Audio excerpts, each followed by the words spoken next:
नमस्कार दोस्तों, आज के इस वीडियो में आरआरबी के द्वारा जो टेक्नीशियन ग्रेड फर्स्ट सिग्नल एवं टेक्नीशियन ग्रेड थर्ड की जो वैकेंसी निकाली गई है, उसके बारे में फुल इन्फॉर्मेशन बताने वाला हूँ।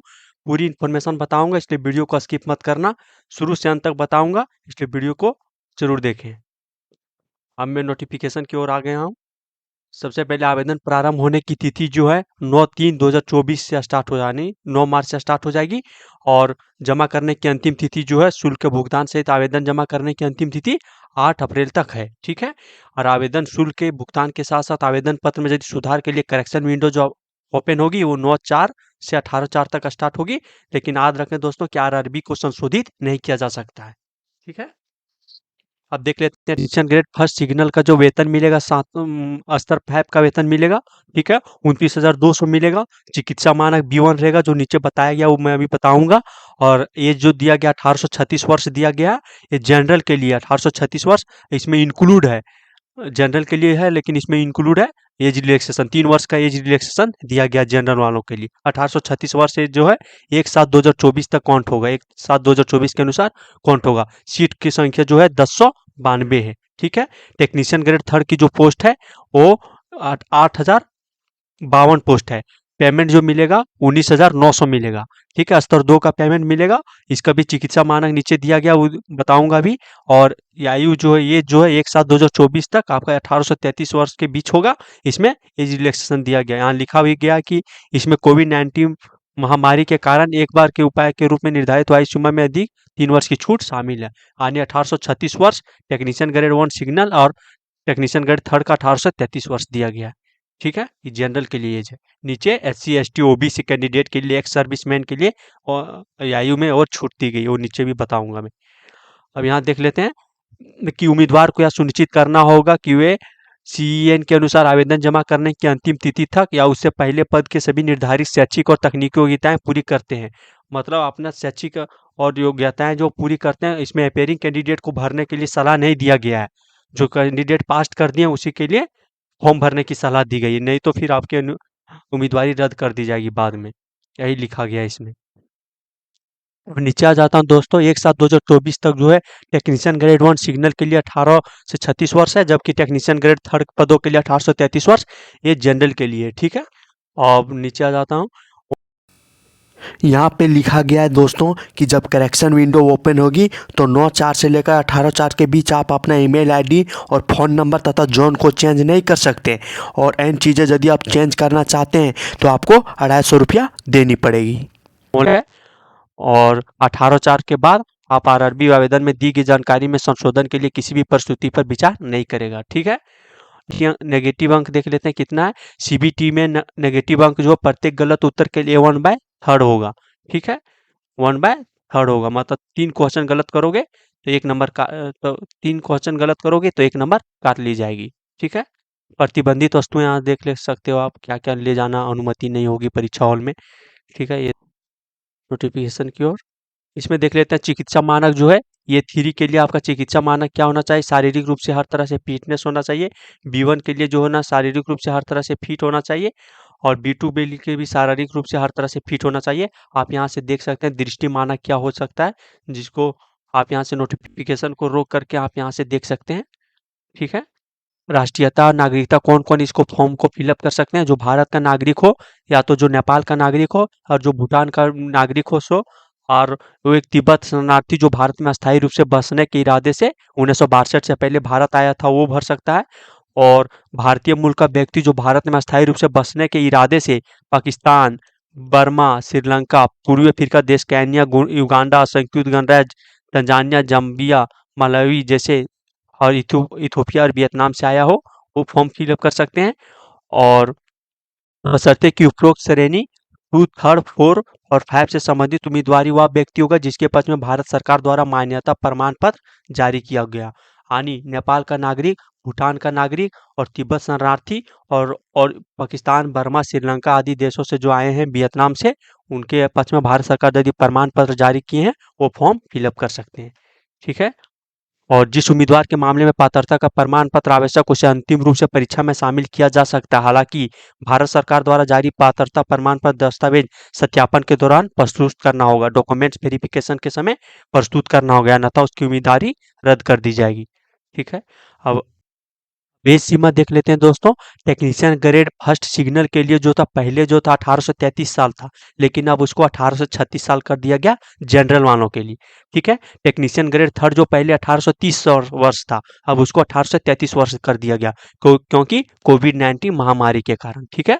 इस एज में 1836 तो जनरल वालों के लिए, टेक्नीशियन ग्रेड वन सिग्नल के लिए, और टेक्नीशियन ग्रेड थर्ड जो 1833 जनरल वालों के लिए। इसमें भी SC ST उम्मीदवार को 5 साल का एज मिला है, रिलैक्सेशन मिला, यानी 18 से लेकर 41 तक फॉर्म भर सकते हैं, और ओबीसी वालों 18 से लेकर 39 तक फॉर्म भर सकते हैं। और एक सर्विसमैन के लिए भी दिया है छूट, यहाँ पे आप देख सकते हैं। बेंचमार्क विकलांग के लिए भी दिया हुआ है छूट, कैटेगरी वाइज दिया हुआ कि कितना छूट मिलेगा। ठीक है। वो अभ्यर्थी जो ग्रुप सी और ग्रुप डी में रेलवे पद है उनके लिए भी छूट मिला है। ठीक है। अब देख लेते हैं टेक्नीशियन ग्रेड थर्ड के लिए एज एज एज रिलैक्सेशन क्या मिला है। ठीक है। SC ST उम्मीदवार को 5 साल, यानी 18 से लेकर 38 साल तक। ठीक है। और ओबीसी एनसीएल उम्मीदवार को 18 से लेकर 36 साल तक दिया गया। ठीक है। एक सर्विसमैन का आप यहाँ से देख सकते हैं, कैटेगरी वाइज दिया है। ठीक है। बेंचमार्क बेंचमार्क पीडब्ल्यू बीडी का भी देख सकते हैं आप, और ग्रुप सी और ग्रुप डी में जो पद कर रहे हैं उसके लिए अब देख सकते हैं एज रिलैक्सेशन दिया गया।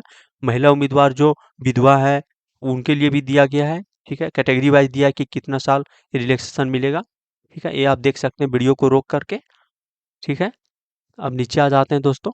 शैक्षणिक योग्यता क्या मांगा गया है सो आप देख सकते हैं। उन पॉइंट है दोस्तों कि उम्मीदवारों को ध्यान देना चाहिए कि उनके आवेदन में भरी गई जन्म तिथि वही होनी चाहिए जो उनके मैट्रिकुलेशन या तो SSC या समकक्ष प्रमाण पत्र में दर्ज है। जन्म तिथि में बदलाव के किसी भी बाद के अनुरोध पर विचार नहीं किया जाएगा, और जन्म तिथि में यदि कोई अंतर होगी तो उनकी उम्मीदवारी को अयोग्य घोषित कर दिया जाएगा। ठीक है। ये बहुत इंपॉर्टेंट पॉइंट है। अपना डेट ऑफ बर्थ अपनी मैट्रिकुलेशन सर्टिफिकेट के अनुसार नहीं दे। आपकी प्रक्रिया देख लेते हैं दोस्तों। ठीक है। ये लिखने का अर्थ ये बताया गया है, पूरा मैं हाईलाइट जो कर रहा हूँ इसका अर्थ ये दिया गया है कि हर जोन में 2 पोस्ट है। ठीक है। दोनों पोस्ट की अलग अलग फॉर्म भरी जाएगी। ये तो ऊपर भी बताया गया है कि 2 पोस्ट है तो दोनों के लिए अलग अलग फॉर्म भरी जाएगी। ठीक है। उम्मीदवार चाहे तो दोनों पोस्ट एक ही जोन में भरे, या फिर अलग अलग जोन में एक एक पोस्ट भर सकती है। ठीक है। जैसे कोई कैंडिडेट है तो पटना RRB में दोनों पोस्ट भर दिया है। टेक्नीशियन ग्रेड फर्स्ट सिग्नल के लिए भी पटना RRB चूज किया है, और टेक्नीशियन ग्रेड थर्ड के लिए भी पटना RRB चूज किया। लेकिन एक कैंडिडेट दूसरा है जो पटना RRB में टेक्नीशियन ग्रेड फर्स्ट सिग्नल के लिए चूज किया, और एक चेन्नई RRB में टेक्नीशियन ग्रेड थर्ड के लिए चूज किया। इस तरह आप फॉर्म फिलअप कर सकते हैं। अब देख लेते हैं भर्ती प्रक्रिया में निम्नलिखित चरण शामिल होंगे। सबसे पहले क्या होगा, CBT बेस्ड एग्जाम होगी, उसके बाद डॉक्यूमेंट वेरिफिकेशन होगा, फिर मेडिकल होगी, उसके बाद आपकी रिजल्ट प्रकाशित कर दी जाएगी। ठीक है।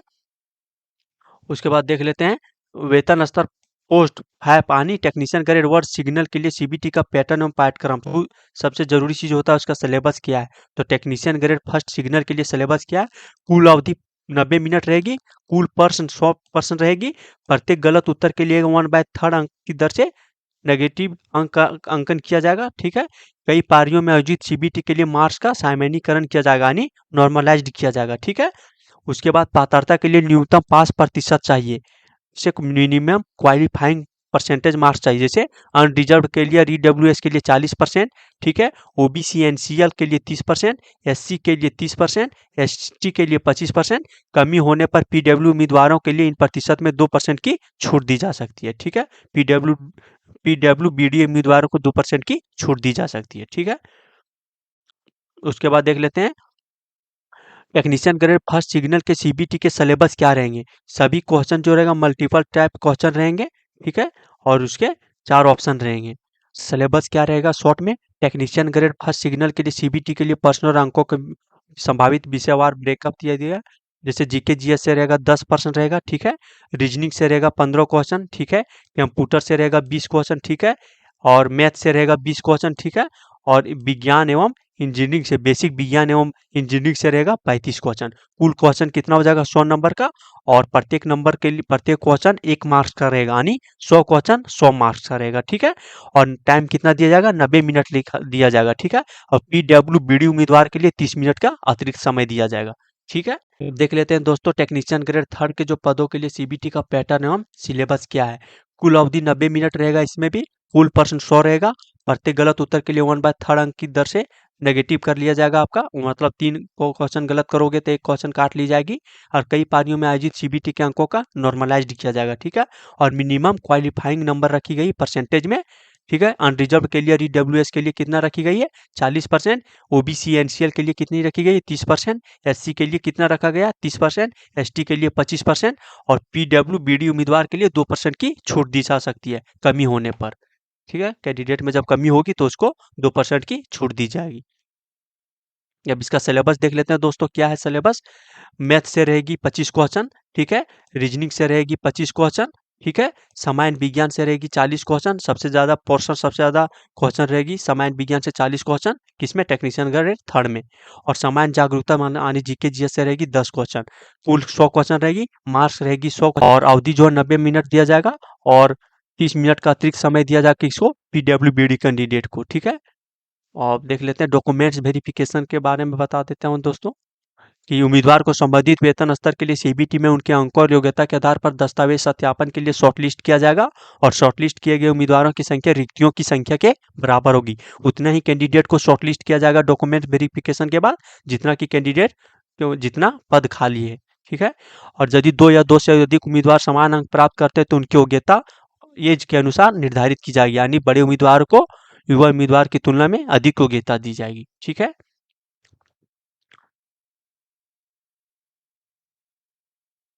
अब देख लेते हैं और क्या इंपॉर्टेंट दिया है इसमें। इसमें आप देखा, अब नीचे देख लेता हूँ दोस्तों कौन कौन सा आरआरबी दिया है, कितना पोस्ट खाली है, वो देख लेता हूँ। देख लेते हैं दोस्तों, अहमदाबाद में जो है आप यहाँ से देख सकते हैं रेलवे जोन WR मतलब वेस्ट रीजन में देख सकते हैं आप अहमदाबाद जो आता है, उसमें अनरिजर्व के लिए कितना है, एससी के लिए कितना है, आप देख सकते हैं टेक्नीशियन ग्रेड 1 सिग्नल के लिए, ठीक है। Technician grade third black Smith के लिए, टेक्नीशियन ग्रेड थर्ड ब्रिज के लिए, ये सब आप पद का नाम देख सकते हैं। कुल टेक्नीशियन ग्रेड 1 सिग्नल का पद कितना है, कुल टोटल कितना है 74 पद है, ठीक है। कितना है 74 पद है, कितना है 74 पद। और टेक्नीशियन ग्रेड थर्ड का कुल पद कितना 687। आरआरबी अहमदाबाद में कुल कितना हो गया 761 पद हो गया। इसी तरह आप कैटेगरी वाइज देख सकते हैं कि कितना दिया गया है, ठीक है। यहाँ से कैटेगरी वाइज देख सकते हैं आप। अब देख लेते हैं अजमेर में कितना किस तरह दिया गया, ठीक है। अजमेर में जैसे टेक्नीशियन ग्रेड 1 सिग्नल के लिए कुल पद कितना है 69 पद है, और टेक्नीशियन ग्रेड थर्ड के लिए कुल पद कितना 453 है। कुल टोटल कितना हो गया आरआरबी अजमेर में 522 पद है। आप यहाँ से डिफरेंट आरआरबी का आप देख सकते हैं कि कितना खाली है, ठीक है। ये आप नोटिफिकेशन को ओपन करके पढ़ सकते हैं। ये नोटिफिकेशन मैंने अपना टेलीग्राम चैनल में दे दिया हूँ। टेलीग्राम चैनल का लिंक मैंने वीडियो के डिस्क्रिप्शन में दे दिया हूँ, वहाँ सब ज्वाइन होके इस नोटिफिकेशन को ओपन करके अपने से पढ़ भी सकते हैं।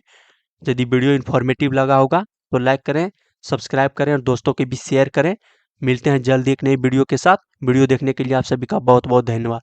जय हिंद दोस्तों।